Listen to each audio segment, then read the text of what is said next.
Oh, ahora Zoom está más moderno.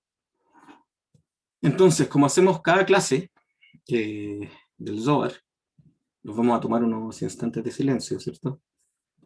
Para despejarnos del resto de la realidad, para crear un espacio nuevo de conciencia, para tener una predisposición hacia lo nuevo que podamos aprender e integrar hoy, ¿sí? Los invito a enfocarse, concentrarse, hacer una inspiración profunda. Damos silencio unos instantes.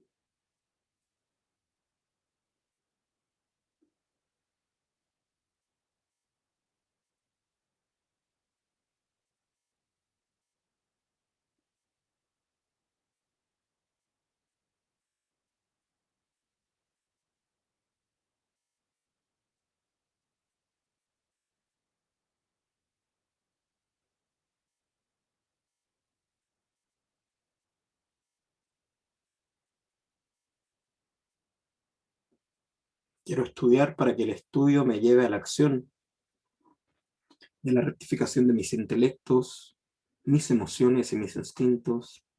Amén. Ken Yehi Ratzon.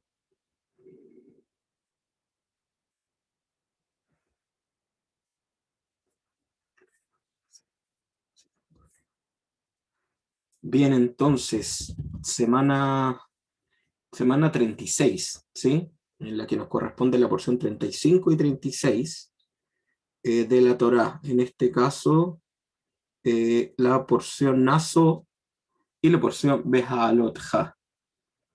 Behajal. Es una de las más difíciles de pronunciar, Bejalotja. ¿Sí? Y tengo que decir que esta es desde el primer año que yo empecé a estudiar Torah, hace ya 19 años atrás, casi. Esta porción ha sido siempre una de mis favoritas, de las que más de las que más tiempo me han dado ganas de dedicarle, ¿sí? Cuando la he estudiado. La estudié con Rav Shaul Malek, la estudié con Rav David Shalem, la estudié con Rav Rafael Spagenthal, la estudié con el Rav Zuckerberg, aunque no tan profundo. Tiene cosas tan maravillosas. La porción Behaloteja, Naso también, por supuesto, todas las porciones tienen cosas maravillosas, pero la porción Behaloteja tiene cosas muy, muy importantes a destacar. Y creo que lo que vamos a aprender hoy día va a ser bien, bien, bien importante, también respondiendo un poco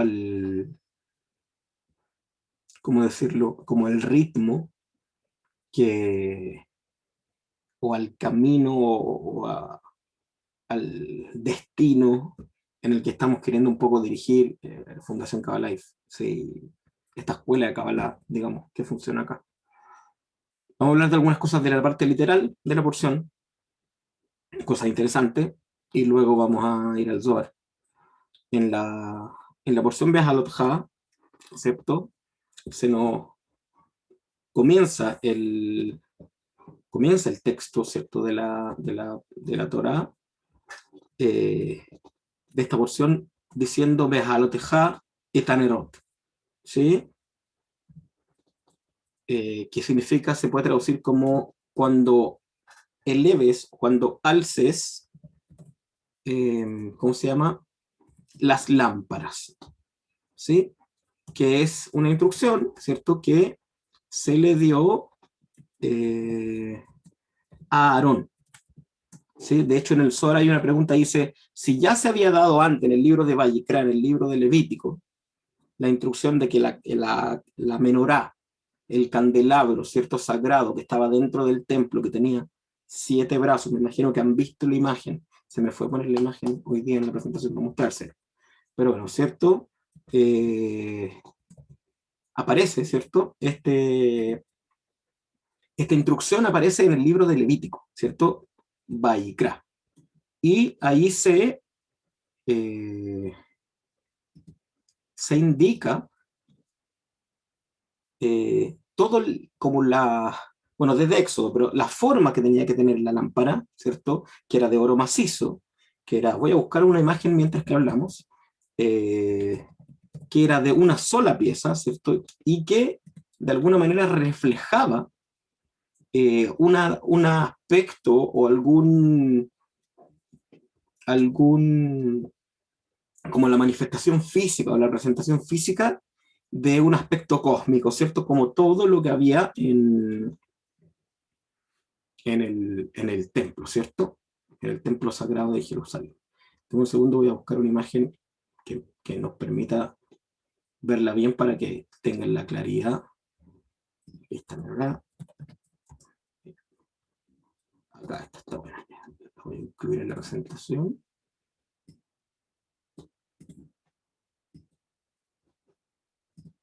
Y bueno, lo que el Zohar pregunta, ¿por qué si ya antes, en Éxodo, cuando se habló de cómo fabricarla, y en Levítico, cuando ya se nos dijo que tiene que encenderse, ¿cierto?, todos los días, ¿por qué razón eh, vuelve a mencionarse la menorá aquí?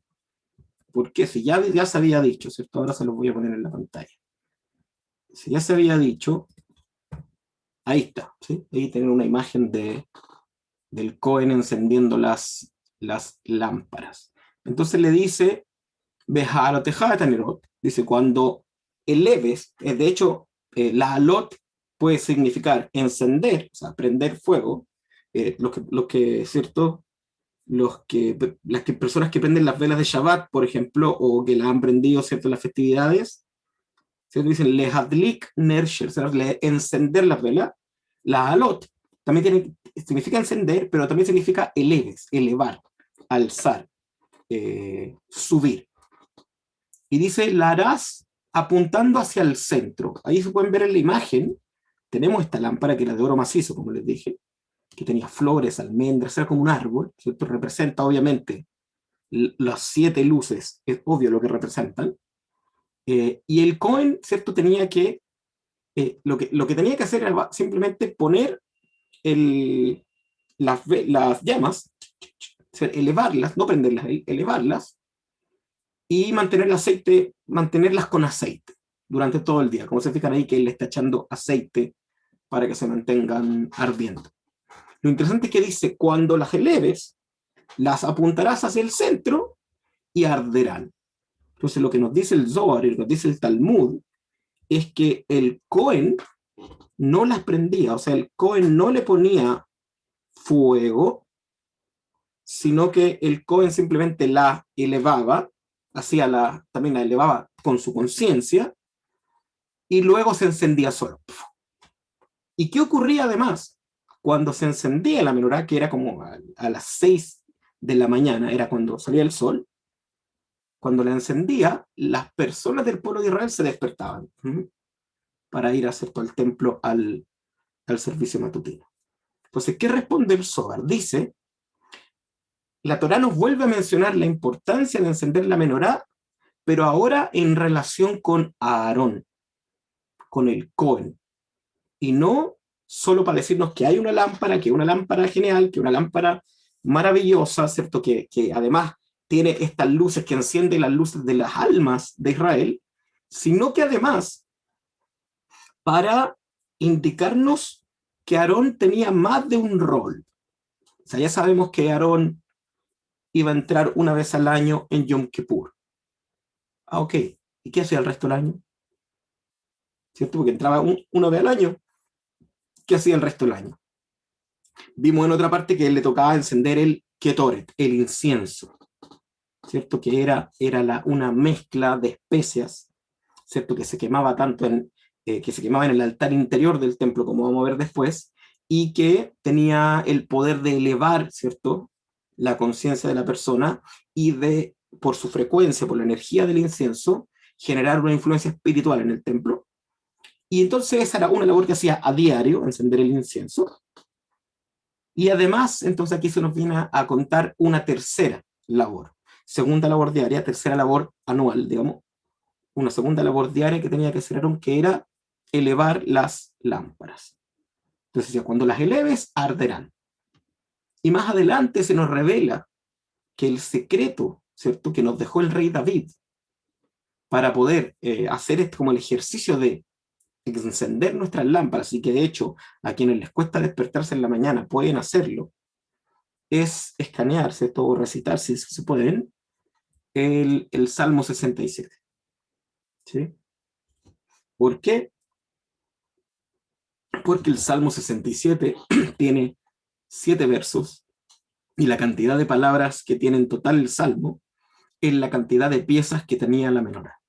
O sea, de alguna manera en el Salmo 67 quedó reflejada, por decir de alguna manera, la energía de la menorá de forma codificada. Entonces, quien lo ve, quien lo escanea de alguna manera, enciende en su interior la menorá. ¿Ya? Espero que se entienda la idea. A ver si... Entonces, Aarón lo hacía todas las mañanas, el pueblo se despertaba cuando Aarón lo hacía. Ahí ver, se fijan, ahí se los compartí. Entonces ahí tenemos el Salmo 167. Perdón, el Salmo 67. Está escrito de esa manera, donde cada verso del Salmo se corresponde con la misma lámpara. Ahí lo pueden ver, ¿sí? Por eso se los compartí. Entonces Aarón, esto es muy importante porque de acá tenemos que sacar una lección importante. Aarón, que es el Cohen, ¿cierto? Y que ya sabemos que cada uno de los personajes de la Torá representa algo en nuestro interior. Aarón tenía una responsabilidad, el sacerdote, el Cohen, el maestro, porque además él era el que enseñaba, le enseñaba a cada persona, a los otros Cohanim para que le enseñaran al pueblo. Y tenía una responsabilidad de despertar a los otros. Ahora bien, en el Zohar también se nos dice que solo se despertaban quienes cuando se iban a dormir tenían el deseo de al otro día despertarse para poder estar en la conexión. Entonces había una colaboración, ¿cierto? Ahí esto lo explicaba el Rav Spagental, que él decía, una colaboración. El maestro hace su parte, ilumina, enciende, eleva, ¿cierto? Entrega lo que está en sus manos, pero el estudiante, el discípulo, el alumno, tiene la predisposición a recibir eso. Y si la tiene, se produce este intercambio, esta como comunión maestro-alumno, ¿cierto? Y se enciende una luz. Que se encendían estas luces, las luces de la menorá. Lo interesante es que obviamente no era solo Aarón, sino que luego de que Aarón murió, vino su hijo Elázar. Luego de que Elázar murió, vino Pinjas. Y así cada generación tras generación, al heredar la labor del Cohen, lo que heredaban, ¿cierto?, era esta responsabilidad de encender las luces, ¿cierto?, del alma de Israel. Si llevamos eso en un sentido un poco más profundo, tomándolo aún desde la parte literal, en un sentido más profundo, tenemos que recordar qué representa Aarón. Aarón representa a la Sefirá de Hod, ¿sí? La Sefirá de Hod, que la traducen regularmente como esplendor o como alabanza, pero que nosotros lo hemos entendido como apreciación, como contemplación, como la capacidad de darse cuenta de lo bueno que existe. Entonces lo que podemos sacar de manera muy básica es que la forma, qué parte de nuestro ser es el que va a activar las luces de nuestra alma. Este es el pequeño tip, porque ya vamos a ir a ver el Zohar y ya vamos a profundizar, es que seamos capaces de apreciar, ¿sí? Que seamos capaces de percibir, ¿sí? Y de, como dice acá, de elevar, o sea, de alguna manera, de darle valor. Quédense con esto, porque vamos a ir al Zohar, de darle valor a algo que hay en nuestro interior, asociado a la Sefirá de Hod, ¿sí? Se dan muchas más instrucciones en esta porción. Se habla del resto del servicio en el templo, que era muy importante, es esto que sabemos que es muy importante, y de hecho ahora, cuando vamos al Zohar, Vamos a tener que hablar del templo, explicar algunas cosas más para poder entender el contexto. Entonces, antes de ir a escanear el Zohar, me gustaría hacer la primera pregunta de la noche, ¿cierto? Mi pregunta. Y aquí creo que no necesariamente tiene que haber respuestas correctas. Aquí cada cual puede dar o su percepción, o lo que sabía, o lo que sabe, eh, o lo que cree respecto a esta pregunta. ¿Por qué creen ustedes que es importante? Yo ya estoy partiendo de una base, es importante. Pero ¿por qué creen ustedes que es importante entender el funcionamiento del templo? Considerando que el templo fue destruido ya, hace poquito menos de 2000 años fue destruido su última edición, digamos. ¿Por qué creen ustedes que es importante entender el funcionamiento del templo?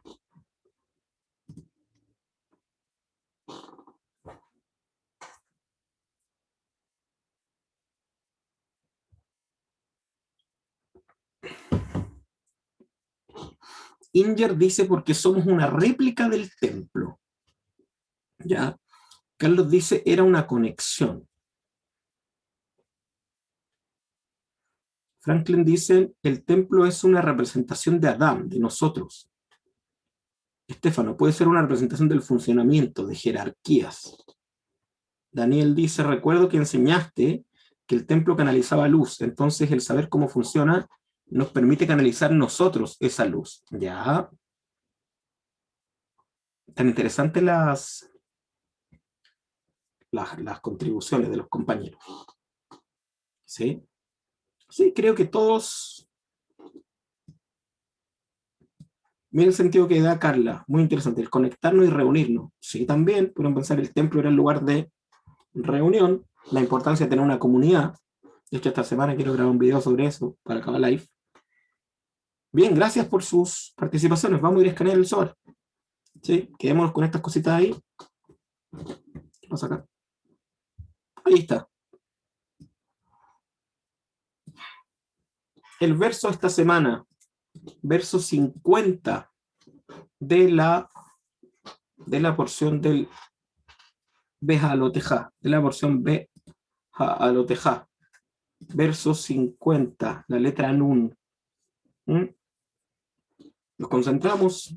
Nunca está de más recordar que cuando escaneamos el Zohar, no solo estamos leyendo unas letras en hebreo, sino que estamos también permitiendo, ¿cierto?, que nuestra alma active por la afinidad de forma al mirarla, ¿cierto?, por las ventanas del alma, que son los ojos, Jochma y Binah, principalmente Binah, ¿cierto?, la parte baja de Jochma y Binah, que son los ojos, integrar, ¿cierto?, que esta luz ingrese, que se active en nuestro interior y que una pequeña chispa de luz, de energía, un pequeño paquete de energía se instale en nuestro software, ¿cierto?, y se actualice y comience a mover esta energía en nuestro sistema a partir de lo que entendamos y lo que integramos. Así que nos vamos a concentrar. Respiramos profundo. Y todos juntos escaneamos el Zohar.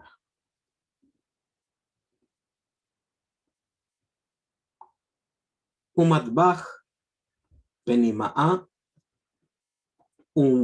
Manrata, Kaimei, Kehada, Kahada, Lehad Bata, Dekola. Dictiv, Shemen, Uketoret, Yasmach, Yesmach, Lev. Beukimna, Titrei, Madbehan, Havu, Had, Benima'a, Dekola. Behai, Kayama, Lehad Bata, Behad, Lebar.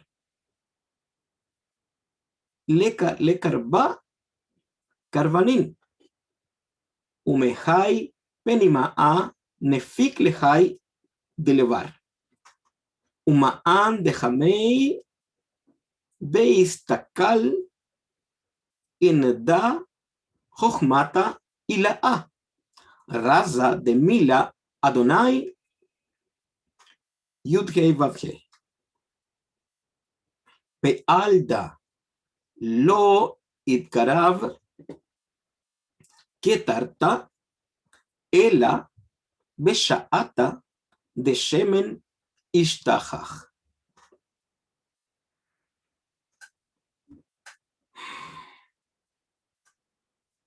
Lo leemos en castellano, dice: el altar interior y la menorá son como uno para la alegría de todo.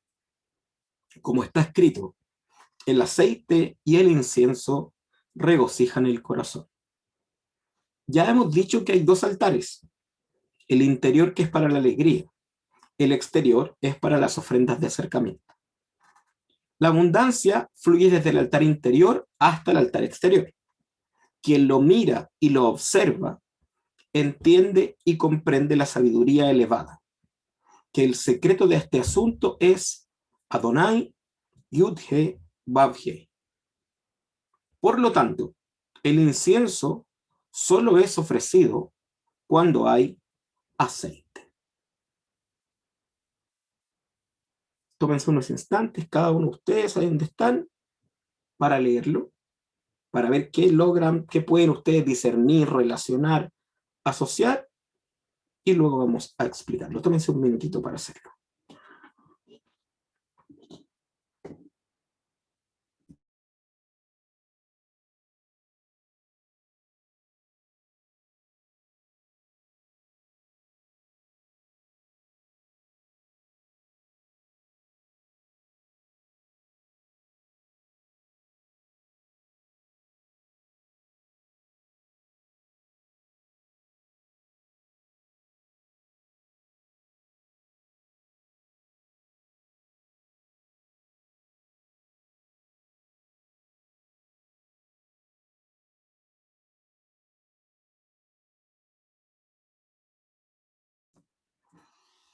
Bien, lo que cada uno haya podido recibir, entender, comprender, es personal.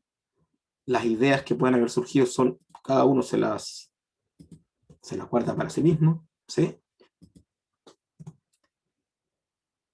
Y vamos a ir explicando algunas cositas. El altar interior y la menorá son como uno. Para poder entender a qué se refiere con el altar interior, exterior, vamos a tener que recordar un poco cómo era el templo. El templo, ¿cierto?, tenía tres sectores, por decirlo así. Tenía una parte externa, que era como un patio, ¿cierto?, que se llamaba el Ejal. Lo traducen como el atrio, en verdad es como el patio, ¿sí?, donde habían varios artefactos. Estaba el altar externo, que era, ¿cierto?, donde se quemaban las ofrendas, ¿sí? Luego tenía como un edificio adentro, rectangular, llamado el Makom Kodesh, el lugar sagrado, el sagrado. Y en ese lugar habían otros artilugios, entre los cuales estaba la menorá, esta lámpara de 7 brazos que iluminaba el lugar. Había también ahí una mesa con unos panes, ¿cierto? Y en el fondo de esta parte había otro altar, un altar rectangular, perdón, cuadrado, como de forma, no sé cómo se llama esa forma, como un pilar, ¿sí?, que tenía donde estaba el incienso, el altar del incienso. Y luego, dentro de este rectángulo gigante, este edificio gigante, había un pequeño cuarto, ¿sí?, una pequeña cámara, que era el Kodesh Kodashim, el sagrado de los sagrados, o sea, lo más sagrado, traducido popularmente como el lugar santísimo. En verdad significa el sagrado de los sagrados. Que mientras el templo estaba encendido, perdón, estaba construido, ese lugar era el lugar más sagrado del planeta Tierra. Ese lugar, ese espacio. Que había en ese espacio, estaba rodeado, ¿cierto?, de cortinas de púrpura, azul y rojo con oro, y estaba el arca, el Aarón Kodesh, el arca sagrada, conocida también como el Aarón Havrit, el arca del pacto, ¿sí? Y esta arca aquí, ¿cierto?, adentro tenía guardadas las tablas de la ley, el rollo de la Torá, la vara de Aarón, y encima tenía una tapa que se llama el Keporet, ¿cierto? Que tenía dos ángeles, un ángel macho, un ángel hembra, estaban ahí teniendo una interacción casi sexual, protegiendo esta arca, y en ese lugar se estaba lo más sagrado de él. A ese lugar solo se entraba una vez en el año, y entraba el Cohen Gadol, el sacerdote, el sumo sacerdote entraba ahí. Antes de entrar, quemaba incienso del altar adentro, se llenaba ese lugar de humo, etcétera. Eso lo estudiamos en Yom Kippur, ¿se acuerdan? Entonces tenemos que adentro, en ese lugar, no vamos a hablar de eso hoy día, pero un poquito antes estaba el altar del incienso, ¿cierto? El Mizbeach HaKetoret, y afuera había otro altar, que era el altar de las ofrendas, ¿ya?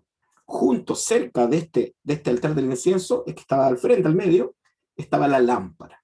¿Por qué es importante entender esto? Para poder entender la simbología y cómo aplica esto. Entonces dice, el altar interior, es decir, el del incienso, que estaba al fondo, y la menorá, la lámpara que estaba a la entrada, son como uno, o sea, funcionan juntos. Esa es la forma cuando dice Kayamá Kehadá, o sea, funcionan como uno, es como si fuera un organismo, un equipo, ¿cierto? Un dispositivo de dos partes. Para la alegría de todo, dice Lejedvata de cola, para la alegría de todo. Y este de todo es muy interesante porque, por ejemplo, podría decir de Kol Edat Israel, de toda la conciencia de Israel. Pero no, cuando dice de cola, se refiere a todo de todo. O sea que cuando el altar el altar del incienso interior cumplía su labor y la menorá cumplía su labor, que los dos estaban a cargo de Aarón, se activaba Hedvata de cola. ¿Sí? Que el Rav Daniel Frisch, en su comentario Matok Midevash, explica que es esta alegría, un tipo de alegría particular que no surge de los placeres, que no surge de una celebración, que no surge de que me está yendo bien, sino que es la alegría que surge del interior, la alegría de la experimentación de la luz divina. Entonces, cuando el templo estaba en pie y estos dos dispositivos funcionaban, en el mundo había como acceso a esta alegría especial, esta alegría espiritual. ¿Ya? Como está escrito, dice ahí, Dictiv, Shemen uketoret ismach lev, el aceite con el que se encendía la lámpara y el incienso del altar regocijan el corazón. O sea, el corazón del ser humano tenía acceso a la Hedvá, ¿cierto? A esta alegría suprema cuando funcionaban estos dos dispositivos, la menorá y el Ketoret. Necesito explicar algunos detalles de ambos, y por eso era casi rojo hoy día bueno, esto entre otras cosas, la portada de hoy, porque hay harto que explicar acá. El Ketoret, el incienso, es una herramienta, los cabalistas lo usan, no lo vamos a enseñar hoy día, ¿sí? Quizás hacemos un taller algún día, lo más probable es que en el diplomado lo incluyamos, puede ser.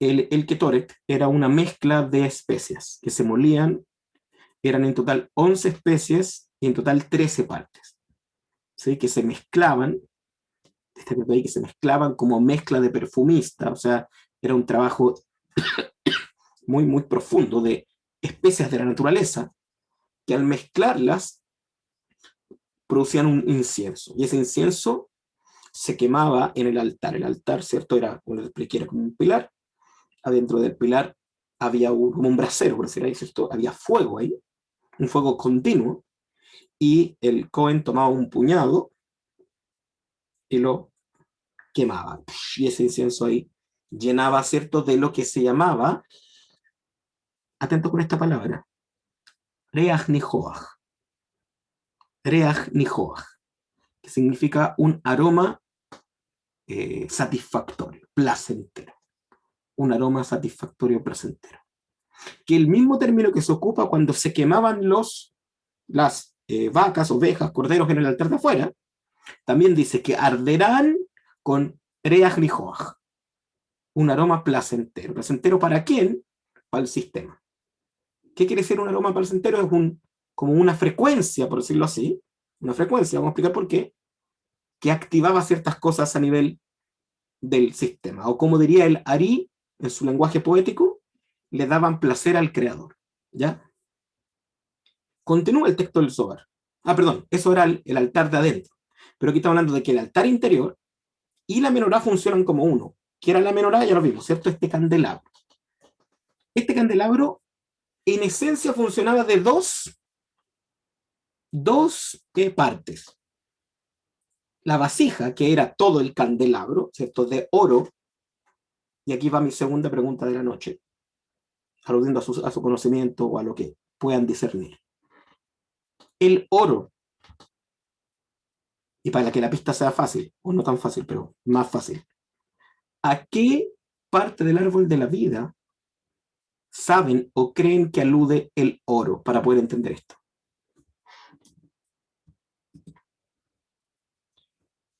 Inger dijo Tiferet, Franklin dijo Geburah. ¿Alguien más? Me imagino que Inger lo asoció a Tiferet por el amarillo, Franklin a Geburah por el rojo, quizás se parecerá. Carlos Tiferet, Simón Tiferet, Ariel Geburah. Están entre Tiferet y Geburah todos. ¿Alguien más? ¿Alguien de la Escuela de Secretos que relacione ahí? Deberían los de la Escuela de Secretos saberlo. Los que llevan años estudiando cábala. No, no es ni Tiferet ni Geburah. Sí, no es ni Tiferet ni Geburah. No, tampoco Gesed. Ya. Se los voy a decir ahora y no debería olvidársele. No, Estefano, vinás plateado. No, vinás plateado. Es Jochma. Jochma. Jochma es dorado. Los que estuvieron en la escuela secreta se tienen que acordar. Hemisferio derecho dorado, hemisferio izquierdo plateado. Se interconectan, se mezclan. El oro alude siempre a Jochma. ¿Sí? A Jochma. Y la plata a Binah. Y el cobre a Da'at. Para que no se le olvide más este símbolo. Oro, Jochma. Plata, Binah. Cobre, Da'at.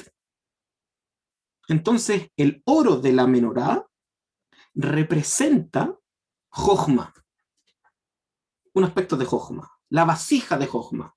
O sea, representa nuestra vasija intelectual. Ya, estaba hecha dos partes. Oro, pero el oro no servía por sí mismo, sino que la menorá tenía que recargarse de un aceite. Shemen Zait. Shemen Zait. Aceite de oliva. ¿Sí?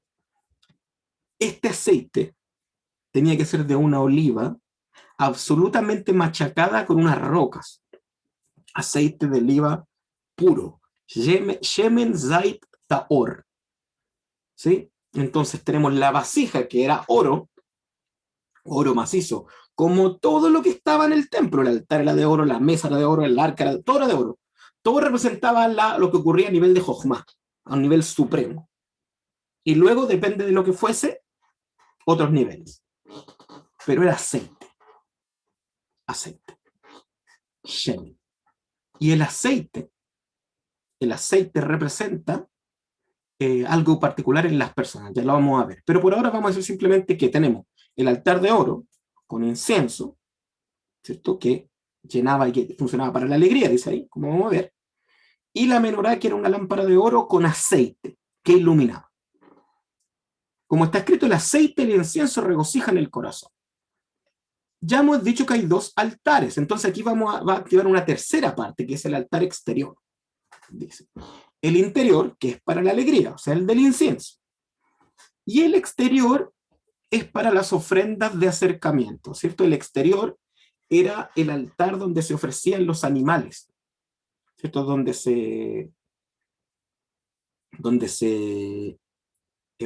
quemaban, ¿cierto? Porque primero se inmolaban, ¿cierto? Se les hacía la shejitá, etc.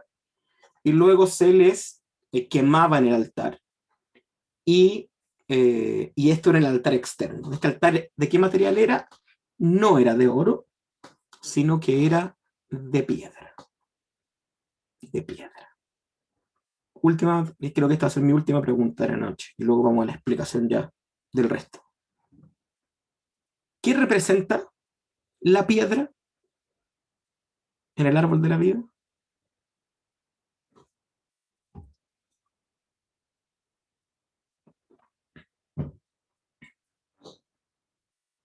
Bien, David le dio el tiro, Malhut, muy bien. Malhut, la cosa más sólida, más ruda, más cruda, ¿cierto? Más consistente. Malhut. Entonces tenemos que lo que está dentro del oro representa la vasija de Jochma y el altar que está fuera representa Malhut. Y miren lo que dice acá. La abundancia fluye desde el altar interior hasta el altar exterior. O sea, cuando había esta dinámica entre el altar interior y la menorá, ¿cierto?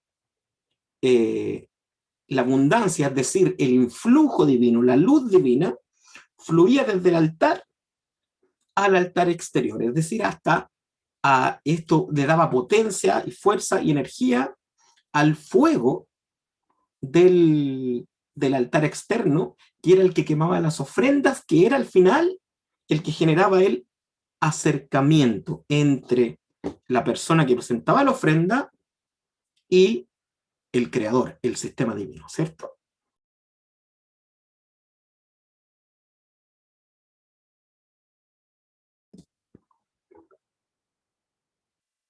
Ya ahí estamos grabando de nuevo, se había caído la conexión. ¿En qué estábamos? A la relación entre los altares, ¿cierto? Ya. Perdón, esta distracción. El, la abundancia, el shefa, la luz, fluye desde el altar interior hasta el altar exterior, ¿cierto? O sea, se manifestaba quemando la ofrenda afuera. Quien lo mira y lo observa, quien lo mira, o sea, lo mira físicamente y lo observa, o sea, lo entiende profundamente, entiende y comprende la sabiduría elevada, que el secreto de este asunto, o sea, el secreto de la relación entre el altar interior y el altar exterior y la menorá, es Adonai Yud He Vav He. Por lo tanto, el incienso solo es ofrecido cuando hay aceite. Vamos a explicarlo esto, ahora vamos a explicarlo todo.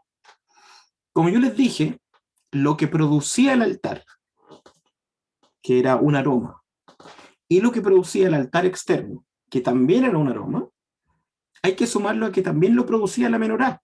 Al quemarse el aceite también se producía un aroma.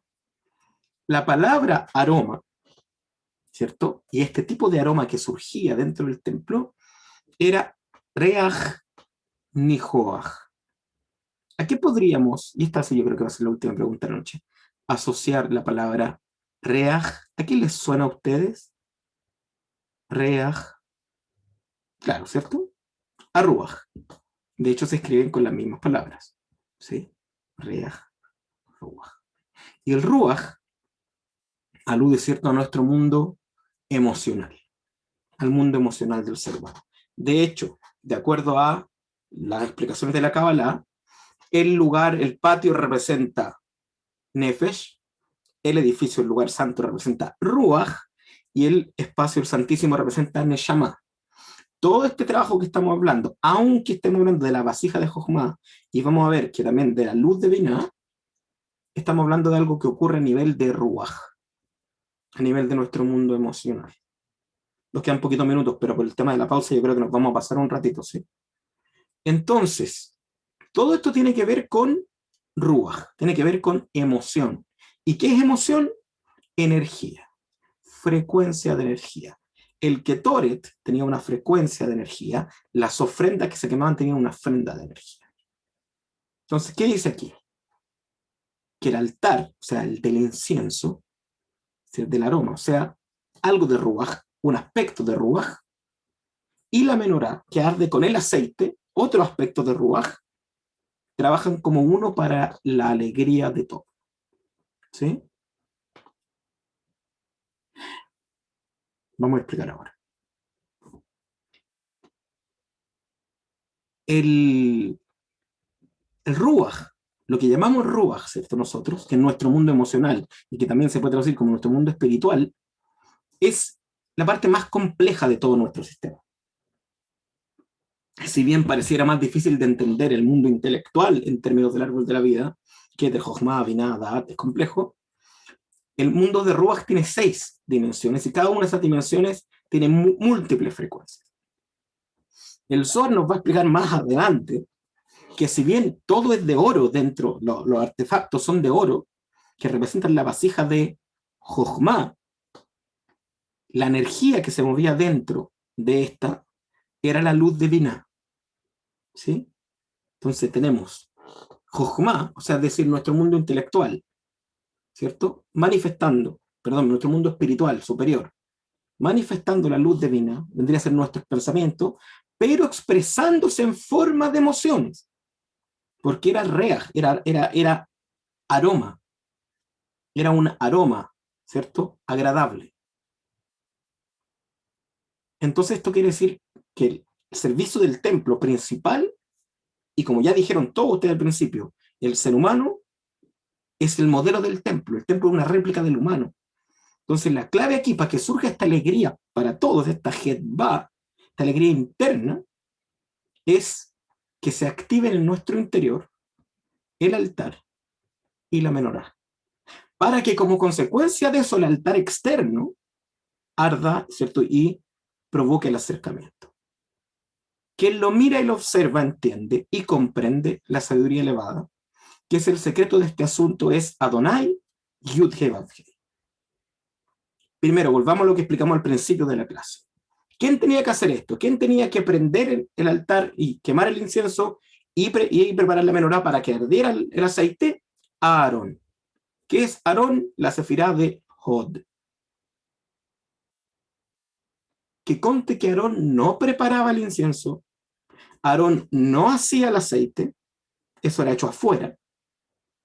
Lo que Aarón hacía era tomar ese incienso y quemarlo, y tomar ese aceite y ponerlo en la menorá. Es decir, Aarón, que es Hod, la sefirá, representa nuestra capacidad de autoobservación de nuestras emociones, ¿sí? De apreciar nuestro mundo emocional, de apreciar el reaj, el aroma. ¿Y por qué se asocia ruaj a reaj, emociones, a aroma? Es porque el aroma, ¿cierto? El aroma activa los sentidos de quien lo percibe. El aroma activa los recuerdos de quien lo percibe. ¿Les ha pasado alguna vez en su vida? Me imagino que sienten un aroma y vienen un montón de recuerdos asociados. Como, oh, ¿por qué? Porque activa, porque toca nuestro mundo emocional. Entonces, ¿a qué se refiere aquí? Se refiere a los aspectos de nuestro ser interno, digamos, a los poderes, a la energía, a la frecuencia de nuestro ser, que es capaz de hacer que otros se sientan bien.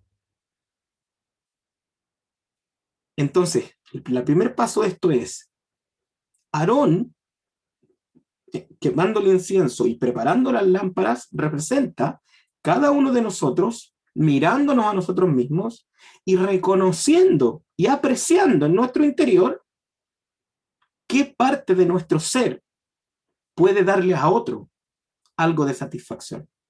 Un reaj ni joaj. ¿Sí? Aroma placentero. Reconocerlo primero. ¿Sí? Si somos nosotros un modelo del templo, lo hay. A veces nos cuesta, quizá no lo sabemos porque no nos conocemos suficiente, pero esta es la labor, y esta labor se hacía todos los días. Aarón todos los días prendía el incienso, prendía la menorá, preparaba el aceite. Entonces, ¿qué deberíamos hacer todos los días? Evaluar qué parte de mi ser interior, qué parte de mi mundo emocional, mi amor, mi respeto, mi confianza, mi empatía, tengo que activar en mi interior, apreciar en mí, valorar de mí mismo, que puedo hacer que otro obtenga satisfacción de ello. ¿Mm? ¿Y cómo, dónde se va a manifestar esto? en el altar exterior, en Malhut, es decir, en el mundo real. ¿Qué va a ocurrir? Un acercamiento, porque la ofrenda produce un acercamiento. Y dice aquí que quien lo entiende comprende que es el secreto de Adonai, Yud He Vav He, y esto voy a tener que explicarlo más profundamente, porque si no, no lo vamos a entender. Entonces vamos a ir aquí. Era necesario hacer este esquema, si no, no íbamos a entender mucho. Si nosotros revisamos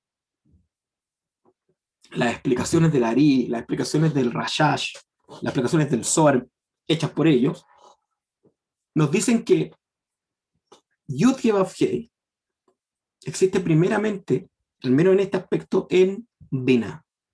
Alude a Binah, alude a la luz acá, a nivel de nuestros pensamientos.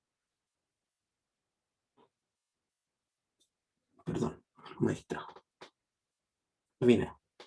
Y Adonai, ¿sí? Porque si se fijaron ahí en el Zohar, decía, alude a Adonai Yud He Vav He.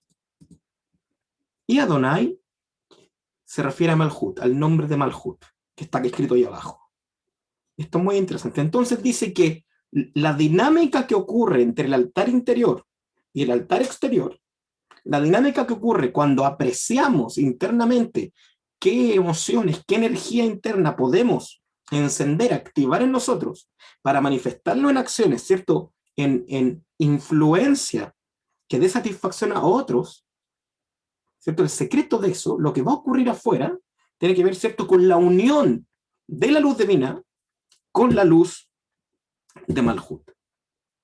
O sea, nuestros pensamientos, porque aunque no lo queramos, esto es muy importante entenderlo, en el libro de las manzanas del huerto, el Ari dice, tenemos que entender que aunque el trabajo se hace en Ruach, al hacer el análisis, al mirar en nuestro interior y saber qué parte de mí está lo cual, lo que estamos haciendo es activando Binah dentro de Ruach.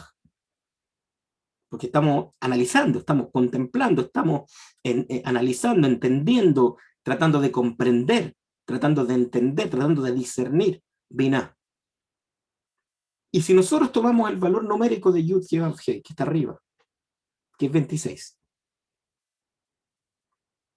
y lo sumamos al valor numérico de Adonai, que es 65, porque aquí nos dice que es el secreto de los dos juntos. O sea, Binah en Malhut, nuestros pensamientos hechos acciones, ¿sí? ¿Qué hay entre medio? Por supuesto, el mundo emocional. ¿Qué es lo que voy a llevar? Entendiéndolo a mi mundo, a mi acción.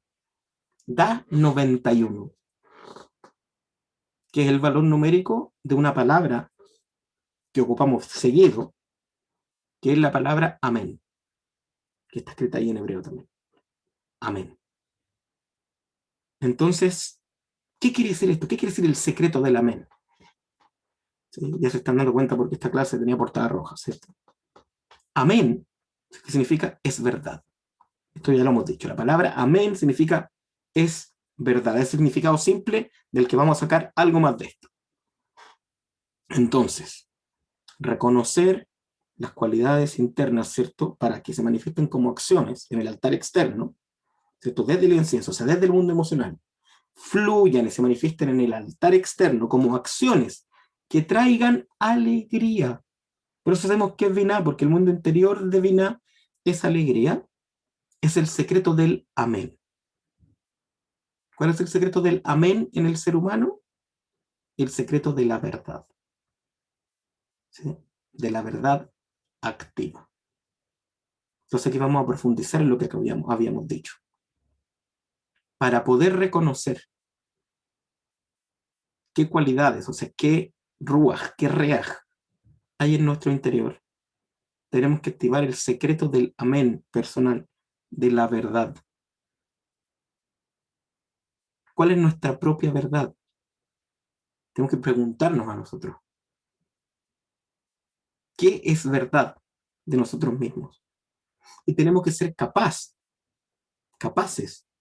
de reconocer esa verdad. Por ejemplo, si estamos haciendo este análisis, ¿cierto? Decir, ok, ¿qué es lo que tengo para entregar a otros? Si veo que tengo empatía, entonces debo ser completamente fiel a esa verdad. De hecho, la palabra amén, nos dicen los sabios de la Kabbalah, es un acróstico de Elohim Melech Neeman.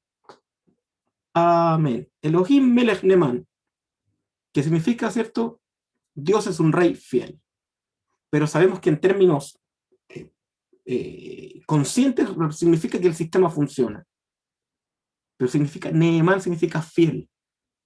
Entonces el secreto del amén, de Neeman, es cuán fieles estamos siendo con nosotros mismos. O sea, para que ocurra esto, para que logremos discernir qué es lo que tenemos para aportar a los demás, cuál es ese aroma agradable que va a dar satisfacción a otros en nuestro interior, para que esto, ¿cierto?, lo podamos entender, o sea, mira, y podamos manifestarlo como acciones que traigan alegría a todos, incluido a ti, en el mundo, para que nuestro altar se encienda y podamos unirnos más a la luz interna del Creador, a la luz suprema. Entonces tenemos que activar el secreto del amén, que es ser fieles a nosotros mismos. ¿Qué significa ser fiel a nosotros mismos? Hacer lo que yo quiero hacer, responder a lo que yo quiero responder, ser consecuente conmigo mismo, ser coherente. ¿Cuántas veces al día decimos que no cuando queríamos decir sí? O decimos que sí cuando queríamos decir no. ¿Cuántas veces al día o cuántas veces por semana tenemos el deseo de hacer una cosa y en verdad tenemos miedo, nos da flojera, no nos atrevemos? ¿Cuántas veces nos piden una opinión y para no caerle mal a nadie o para que no te dejen de querer o para que no se rían, decimos lo que el otro quiere escuchar en vez de lo que de verdad creemos, pensamos o sentimos? ¿Cuán fieles estamos siendo a nosotros mismos? Esto es muy interesante, puedo hacer una tercera conexión, o cuarta, ya no sé. Amén, Neeman. Amén y Neeman comparten raíz con otra palabra muy importante. Emuná. Emuná. De hecho, la emuná se traduce como certeza, pero también se traduce como fidelidad. La emuná es uno de los aspectos interiores de Keter, es el que nos aferra a la luz del Creador. Y se aumenta entonces la certeza. Voy a hacerle la pregunta directa. Tengo una pregunta más personal, más que de conocimiento. A veces les falta certeza. Hay momentos de su vida en que no sienten tanta certeza, dudan un poco, tienen miedo un poco, se sienten un poco perdidos, se sienten un poco solos, un poco lentos, como que no falta, como que falta algo, como que la falta de certeza. Porque a veces uno puede decir, no, tengo certeza en que todo va a salir bien. Perfecto, pero hay áreas de nuestra vida, pequeñitas, en las que a veces falta certeza. En esa área, porque es esa área que me cuesta. La salud, la economía, el amor, no sé. Donde nos falta certeza es consecuencia de que estamos siendo infieles con nosotros mismos. Y al ser infieles con nosotros mismos, se rompe el secreto del amén, y por más que estemos haciendo, entendiendo, estudiando, la conexión entre el altar, es decir, la luz de Binah en nuestro mundo emocional, y el altar exterior, es decir, la luz de emocional, manifestándose en la acción, se desconecta y no funciona. Por eso el texto, al final del texto, fíjese lo que nos dice: por lo tanto, el incienso solo es ofrecido cuando hay aceite. Uno diría, pero bueno, si no hay aceite en la lámpara, el incienso igual se podría prender. ¿Qué tiene que ver el incienso que está en un altar con el aceite que está en el otro altar? Entonces aquí lo que nos falta explicar es qué es el aceite. ¿Qué es el aceite?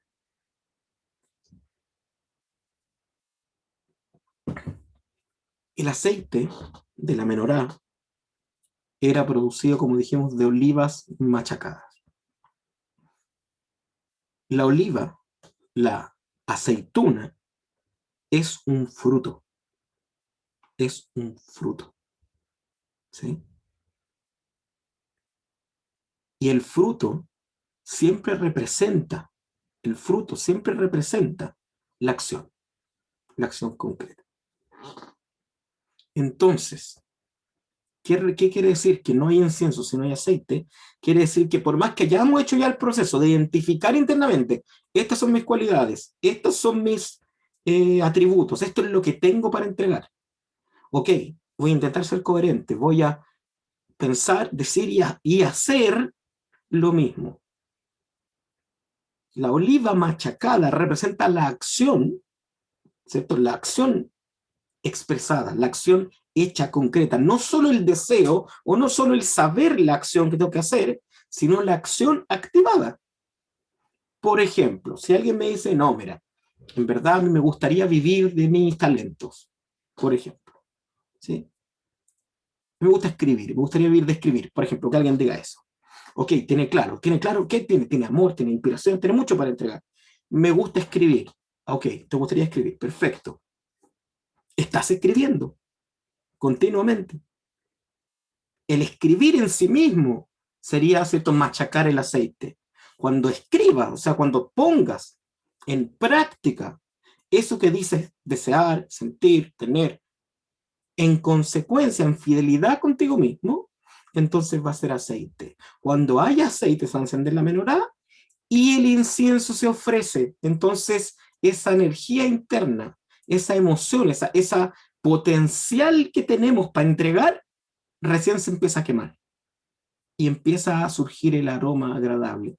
Es decir, nuestro corazón, y entiendan esto, nuestro corazón cambia su frecuencia, porque eso es ruaj, energía, frecuencia. Cuando hacemos lo que decimos que amamos o lo que decimos que queremos llevar a cabo, cuando hacemos acciones coherentes con ello, entonces nuestro corazón cambia de frecuencia y empieza a latir en una sintonía, en una frecuencia que va a atraer a tu vida la fuerza, la energía, el dinero, las personas, lo que sea que tú anhelas para que se manifiesten en tu altar, o sea, en tu vida real, en tu mundo físico, en tu mundo material. Esto va muy en sintonía y quizás fue una forma mucho más profunda de explicarlo con lo que explicamos en otra clase. Si mi oración es una cosa, pero mi acción es contraria, no funciona. Aquí, ¿qué es lo que nos está diciendo? Hay un sistema interno que es capaz de canalizar la luz infinita a través de nuestro mundo emocional, cambiar ¿cierto?, nuestra frecuencia y atraer a nuestra vida y activar en nosotros lo que anhelamos, lo que deseamos, pero tenemos que ser fieles a nosotros mismos, tenemos que actuar en consecuencia con nosotros mismos. Me molesta algo, expreso que me molesta. Quiero algo, digo que lo quiero. Amo a alguien, les digo que lo amo. No quiero estar en un lugar, me voy de ese lugar. Quiero estar en otro lugar, voy a ese lugar. Quiero que me escuchen, pido ser oído. Quiero dormir más, duermo más. Quiero comer eso, lo como. O sea, tengo que aprender a ser fiel a mí mismo, más que a cualquier otra emoción, más que al miedo, más que al temor, más que a lo que me digan los demás. El mensaje que me quedó a mí, después de estudiarlo y darle vuelta cabeza a cabeza con esto, es que muchas veces, y sobre todo si ya llevamos un tiempo estudiando Kabbalah, tenemos re claro lo que queremos, pero no estamos siendo coherentes, no estamos siendo consecuentes y estamos siendo más fieles a lo que el otro espera de mí, a lo que la opinión espera de mí, a lo que mi yo del pasado esperaba de mí, en vez de decir, ¿qué espero yo de mí? ¿Cómo puedo hoy día, en mis acciones, ser fiel a mí mismo? El secreto de la mente. Cuando soy fiel a mí mismo, actúo conforme a mi verdad, se conecta la luz divina con la luz de Malhut. Se activa el aceite de la lámpara que activa a su vez el incienso. Y mi corazón, mi frecuencia cambia y empieza a activar mis acciones y a atraer aquello que anhelo a mi vida.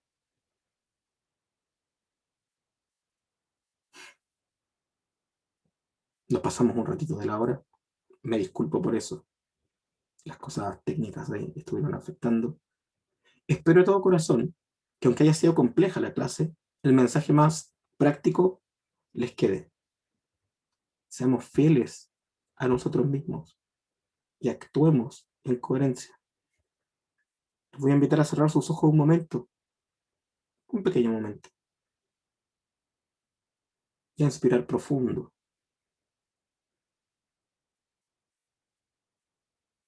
para integrar en nuestro ser todo lo que hemos escuchado y a pesar de lo complejo que puede haber sido la clase, que el mensaje central se grabe en nosotros y recordemos que somos un templo sagrado, que en nuestro interior están los altares, está la menorá, están todos los utensilios sagrados puestos ahí para poder manifestar en nuestro mundo la luz, la satisfacción, la plenitud. Yo por mi parte me invito a mí mismo y le invito a ustedes a cuestionar cuáles son esos aromas que puedo compartir con otros, esas emociones, esa energía, y cuán fiel estoy siendo a mí mismo. Inspiramos profundo para integrar toda esta experiencia. Exhalamos lentamente, abrimos nuestros ojos.